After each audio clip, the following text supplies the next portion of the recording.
The Red Death had long devastated the country. No pestilence had ever been so fatal or so hideous. Blood was its avatar and its seal, the redness and the horror of blood. There were sharp pains and sudden dizziness, and then profuse bleeding at the pores with dissolution. The scarlet stains upon the body, and especially upon the face of the victim, were the pest ban which shut him out from the aid and from the sympathy of his fellow men. And the whole seizure, progress, and termination of the disease were the incidents of half an hour. But the Prince Prospero was happy and dauntless and sagacious. When his dominions were half depopulated, he summoned to his presence 1,000 hale and light-hearted friends from among the knights and dames of his court, and with these retired to the deep seclusion of one of his castellated abbeys. This was an extensive and magnificent structure, the creation of the prince's own eccentric yet august taste.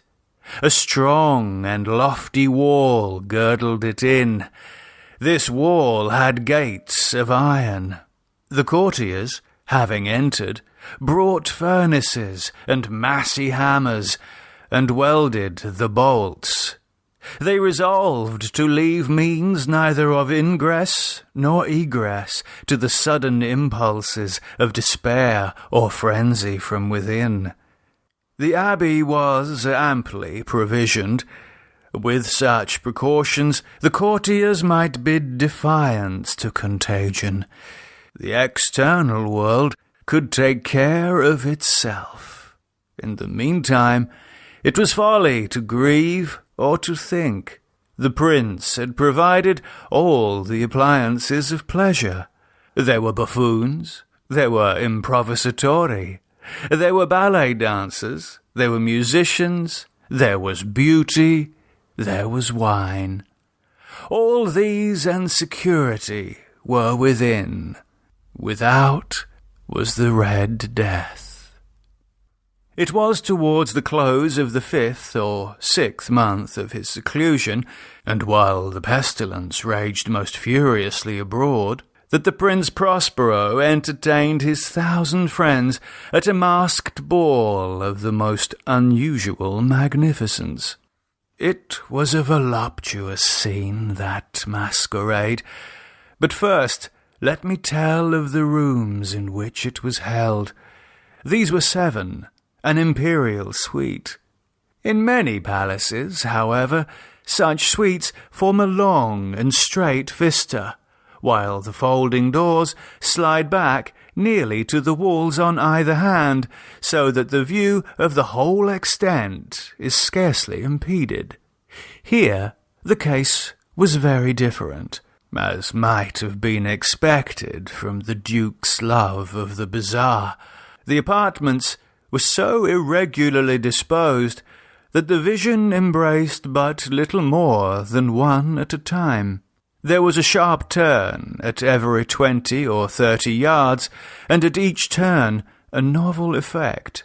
To the right and left, in the middle of each wall, a tall and narrow Gothic window looked out upon a closed corridor, which pursued the windings of the suite. These windows were of stained glass, whose colour varied in accordance with the prevailing hue of the decorations of the chamber into which it opened. That at the eastern extremity was hung, for example, in blue, and vividly blue were its windows. The second chamber was purple in its ornaments and tapestries, and here the panes were purple. The third was green throughout, and so were the casements. The fourth was furnished and lighted with orange, the fifth with white, the sixth with violet. The 7th apartment was closely shrouded in black velvet tapestries that hung all over the ceiling and down the walls, falling in heavy folds upon a carpet of the same material and hue. But in this chamber only, the colour of the windows failed to correspond with the decorations. The panes here were scarlet, a deep blood colour. Now, in no one of the 7 apartments was there any lamp or candelabrum amid the profusion of golden ornaments that lay scattered to and fro, or depended from the roof. There was no light of any kind emanating from lamp or candle within the suite of chambers.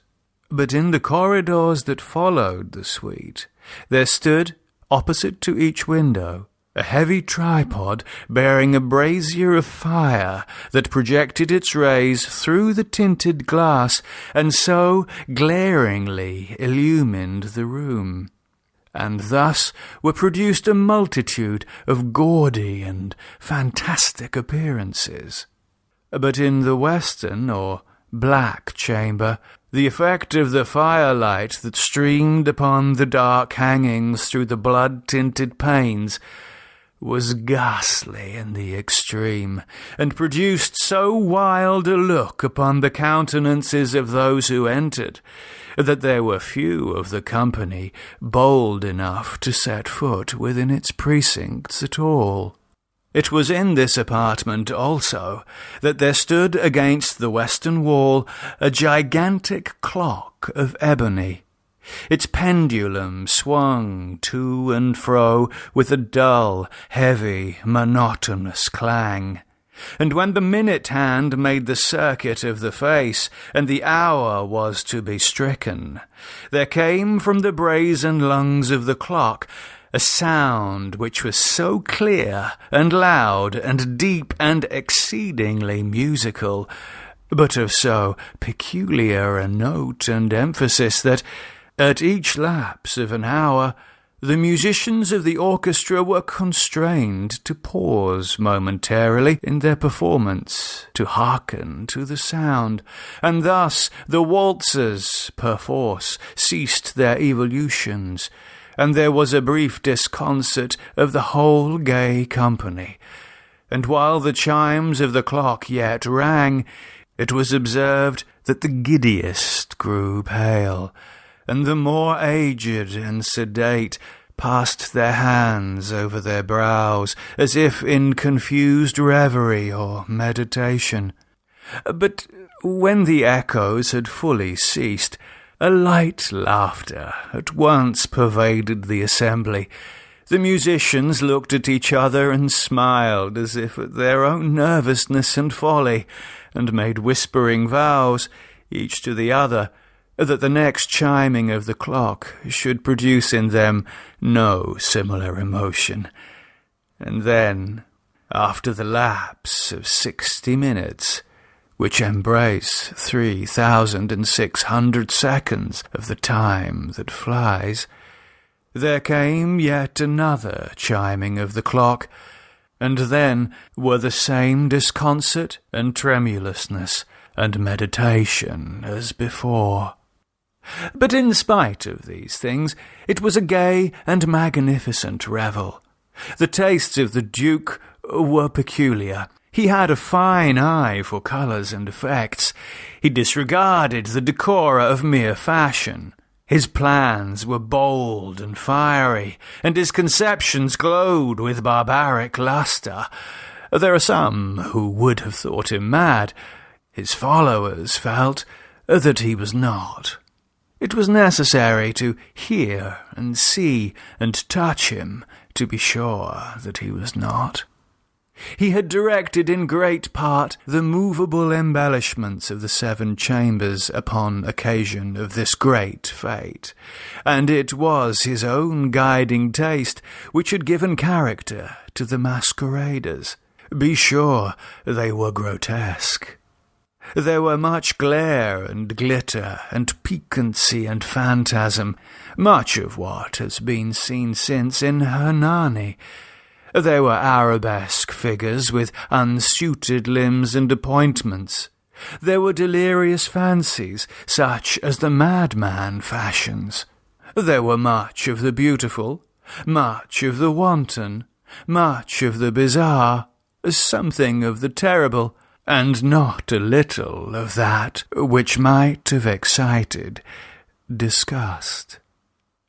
To and fro in the 7 chambers there stalked, in fact, a multitude of dreams, and these, the dreams, writhed in and about, taking hue from the rooms, and causing the wild music of the orchestra to seem as the echo of their steps.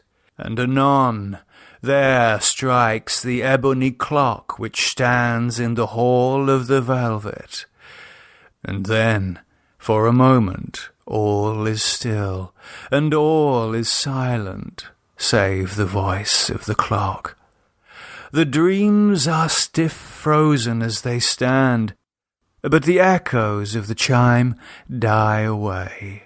They have endured but an instant, and a light, half-subdued laughter floats after them as they depart. And now, again, the music swells, and the dreams live and writhe to and fro, more merrily than ever, taking hue from the many-tinted windows through which stream the rays from the tripods. But to the chamber, which lies most westwardly of the 7, there are now none of the maskers who venture, for the night is waning away, and there flows a ruddier light through the blood-coloured panes, and the blackness of the sable drapery appalls, and to him whose foot falls upon the sable carpet, there comes from the near clock of ebony a muffled peal, more solemnly emphatic than any which reaches their ears, who indulged in the more remote gaieties of the other apartments. But these other apartments were densely crowded, and in them beat feverishly the heart of life. And the revel went whirlingly on, until at length there commenced the sounding of midnight upon the clock. And then the music ceased, as I have told, and the evolutions of the waltzers were quieted. And there was an uneasy cessation of all things as before. But now there were 12 strokes to be sounded by the bell of the clock, and thus it happened, perhaps, that more of thought crept, with more of time, into the meditations of the thoughtful among those who revelled, and thus, too, it happened, perhaps, that before the last echoes of the last chime had utterly sunk into silence, there were many individuals in the crowd who had found leisure to become aware of the presence of a masked figure which had arrested the attention of no single individual before. And the rumour of this new presence having spread itself whisperingly around, there arose at length from the whole company a buzz or murmur expressive of disapprobation and surprise, and then, finally, of terror, of horror, and disgust. In an assembly of phantasms such as I have painted, it may well be supposed that no ordinary appearance could have excited such sensation. In truth, the masquerade licence of the night was nearly unlimited, but the figure in question had out-Heroded Herod, and gone beyond the bounds of even the prince's indefinite decorum. There are chords in the hearts of the most reckless which cannot be touched without emotion. Even with the utterly lost, to whom life and death are equally jests, there are matters of which no jest can be made. The whole company, indeed, seemed now deeply to feel that in the costume and bearing of the stranger neither wit nor propriety existed. The figure was tall and gaunt, and shrouded from head to foot in the habiliments of the grave. The mask which concealed the visage was made so nearly to resemble the countenance of a stiffened corpse that the closest scrutiny must have had difficulty in detecting the cheat. And yet all this might have been endured, if not approved by the mad revellers around, but the mummer had gone so far as to assume the type of the Red Death. His vesture was dabbled in blood, and his broad brow, with all the features of the face, was besprinkled with the scarlet horror. When the eyes of the Prince Prospero fell upon this spectral image, which, with a slow and solemn movement, as if more fully to sustain its role, stalked to and fro among the waltzers, he was seen to be convulsed in the first moment with a strong shudder either of terror or distaste, but in the next his brow reddened with rage. "Who dares insult us with this blasphemous mockery? Seize him and unmask him, that we may know whom we have to hang at sunrise from the battlements." It was in the eastern or blue chamber in which stood the Prince Prospero as he uttered these words. They rang throughout the 7 rooms, loudly and clearly, for the prince was a bold and robust man, and the music had become hushed at the waving of his hand. It was in the blue room where stood the prince, with a group of pale courtiers by his side. At first, as he spoke, there was a slight rushing movement of this group in the direction of the intruder, who at the moment was also near at hand, and now, with deliberate and stately step, made closer approach to the speaker.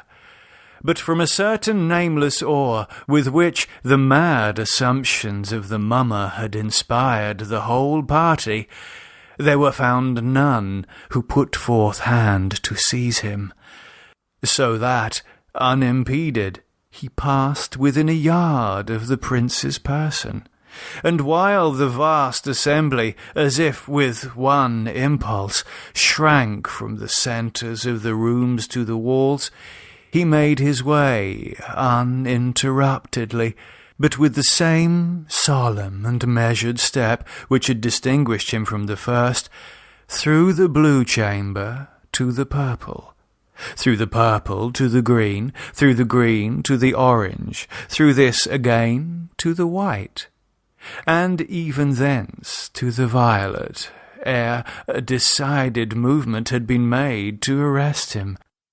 It was then, however, that the Prince Prospero, maddening with rage and the shame of his own momentary cowardice, rushed hurriedly through the 6 chambers, while none followed him on account of a deadly terror that had seized upon all.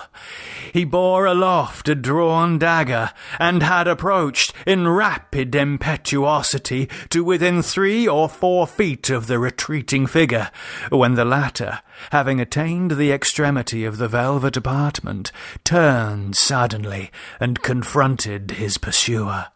There was a sharp cry, and the dagger dropped gleaming upon the sable carpet, upon which, instantly afterwards, fell prostrate in death the Prince Prospero.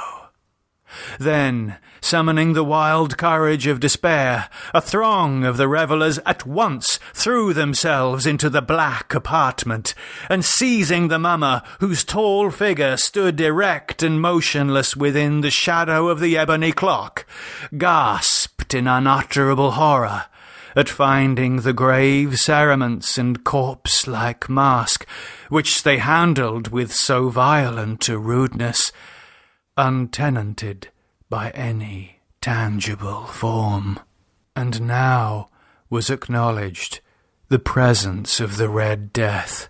He had come like a thief in the night, and one by one dropped the revellers in the blood-bedewed halls of their revel, and died each in the despairing posture of his fall. And the life of the ebony clock went out with that of the last of the gay, and the flames of the tripods expired, and darkness and decay and the Red Death held illimitable dominion over all.